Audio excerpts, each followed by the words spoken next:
Never in my wildest dreams did I imagine myself doing something as unthinkable as this, but it happened. 3 weeks ago, I stood at my door to give my landlord the unpaid rent, and left having sold a fragment of my self-worth merely to secure a shelter. It wasn't premeditated. No flirting was involved. Yet, when Nicholas looked at me and insinuated, "There are other ways to settle a debt," something within me cracked. Was it fear? Was it embarrassment? Perhaps it was just survival instincts kicking in. Now every time I catch my reflection, I feel like it's judging me harshly. However, things have taken a more troubling turn. Last night, Nicholas' ex-wife unexpectedly contacted me, and what she disclosed left me shaken beyond the night I surrendered control. Before proceeding, let me express my heartfelt gratitude to each one of you who subscribes to this channel. And if you are new or just visiting, and haven't yet subscribed, why wait? Your support keeps this channel thriving. Can't hold my excitement for you to click that subscribe button. To all new and recurring viewers, heartfelt thanks. Remember to share your thoughts in the comments section below. I read each one carefully. Let's resume our story. My name is Michelle, turning 30 this year, and I live by myself in a compact one-bedroom apartment on Milwaukee's eastern side, Wisconsin. Life was smooth sailing until 2 months ago when I lost my job as a dental assistant. Initially, I managed, but eventually, the savings ran dry, meals were skipped, and friends already struggling themselves loaned money. However, I ultimately hit a financial wall. As predicted, my landlord Nicholas had warned me the previous month, saying, "I'm not a charity, Michelle." A 45-year-old man, tall with piercing eyes, Nicholas has a certain air about him that suggests he often negotiates things. Rumor has it that he went through a divorce recently and seemed to be taking it hard, according to other tenants. I hadn't given his personal life much thought until it became intertwined with mine. One evening, I found myself standing at his doorstep, prepared to beg, holding only $30 and a heart pounding with fear. I tried to express my situation to him, but he seemed to anticipate my words, giving me an unnerving stare. He then stepped inside, closed the door, and uttered words I'd never forget. "You're quite attractive, Michelle. You don't have to leave." It wasn't a command or a threat. It was something worse. It was an offer, and I despised myself for not protesting, for not rejecting him. Instead, I stood there motionless. I can't recall every detail of what happened next. Only the sensation of shame, the silence, my gaze fixed on the ceiling later, feeling like I had betrayed myself. Yet, come morning, a message from Nicholas arrived. It read, "We can manage for this month. Let me know if you need more assistance." I convinced myself it was a one-time occurrence, a mistake, a secret I would take to my grave. Phone rang, a stern female voice echoed, sharp as frost. "Are you Michelle?" she demanded. "Listen to me. My name is Caroline, Nicholas' ex-wife. If you believe he will let you go so effortlessly, you are grossly underestimating him." Her voice reverberated down the line like a peal of thunder in a silent room. "In your shoes, 10 years younger and somewhat more innocent," she warned. "He does this, Michelle, repeatedly. You're not the first." I stood in my kitchen, gripping the phone as if it were venomous. My willpower failed to end the call.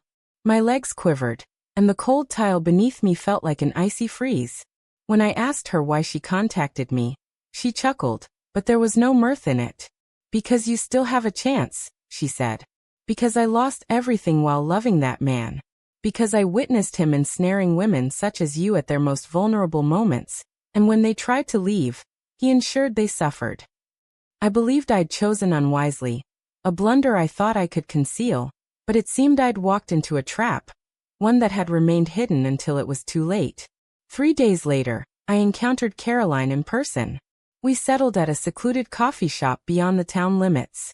She appeared fatigued, not aged, but worn by a type of exhaustion only pain could cause. She positioned her phone on the table and pushed across a file saying, "Take a look inside." The contents included printouts, emails, messages from various women, some familiar faces within the building, others unknown. Yet the pattern was consistent. All were tenants, all owing rent, and Nicholas had utilized the same approach with each one. "You are attractive. You don't need to leave." Caroline recounted the story of one woman, Tamara, who attempted to denounce him. A week later, she was evicted for breaching lease terms. No attorney agreed to represent her. She eventually left the state. A different female found herself admitted into a psychiatric facility following accusations that Nicholas disclosed her confidential videos to her workplace. My stomach churned. My hands started quivering. The desire to weep, shout, or strike something overtook me, but instead, I just gazed out the window. How could I have been so oblivious? That night, sleep evaded me. Every sound in the apartment made me flinch. I left my lights on. I double-checked the locks. When I eventually lay down, an unexpected urge to look up took hold. It was at this moment that I noticed it, a minute black dot hovering above my dresser. I climbed onto a chair, heart racing, and extended my arm towards it. What I discovered was a compact black camera hidden behind a corner vent. The device was aimed directly at my bed. My stomach sunk. My skin prickled with embarrassment and fury. Once more I felt violated. However, I knew one thing. Nicholas had crossed the line, and I would ensure he didn't do this to any other woman. I stared at the small camera in my hand, my breath hitching like a leaf in a winter gust. My whole body trembled, not solely from fear, but from the rage simmering within me. For likely weeks he observed me, turning what I thought were private moments into amusement for a man I reluctantly welcomed into my life. I wandered my apartment, murmuring prayers long abandoned. The urge to flee and vanish was strong, yet an inner voice urged, "No, don't run. Fight." The following morning, I encountered Caroline once more at the coffee shop. I displayed the camera to her. Her eyes widened, then darted away. I knew he had acted thus before, but never with evidence. We devised a strategy. She introduced me to an attorney who offered free services for women's shelters. Additionally, I reached out to a local advocacy center for housing abuse victims. They validated my claims and took them seriously. In a week's time, we submitted an official complaint and dispatched a cease and desist letter to Nicholas. The lawyer warned that this was merely the commencement of a lengthy procedure, but it was a step forward. Regrettably, it didn't end neatly or swiftly with justice. Nicholas reached out that night, implying no one would believe me for willingly giving myself to him. He attempted to manipulate the truth, his words as sharp and penetrating as razors. But this time, I remained steadfast. I saved his message, shared it with my lawyer, blocked his number, and eventually left. Caroline helped secure temporary shelter through her connections. For the first time in weeks, my breath didn't carry the burden of healing. Healing was not an immediate process. Still, some days found me questioning why I opened that door, why I remained silent, why I didn't resist. Yet, I realized I wasn't the antagonist in this narrative. I was the survivor. Nicholas is now under investigation, a hidden camera serving as the catalyst for a formal case. More women have since come forward with similar stories. Although he hasn't been imprisoned yet, the silence has been shattered. That's where healing starts.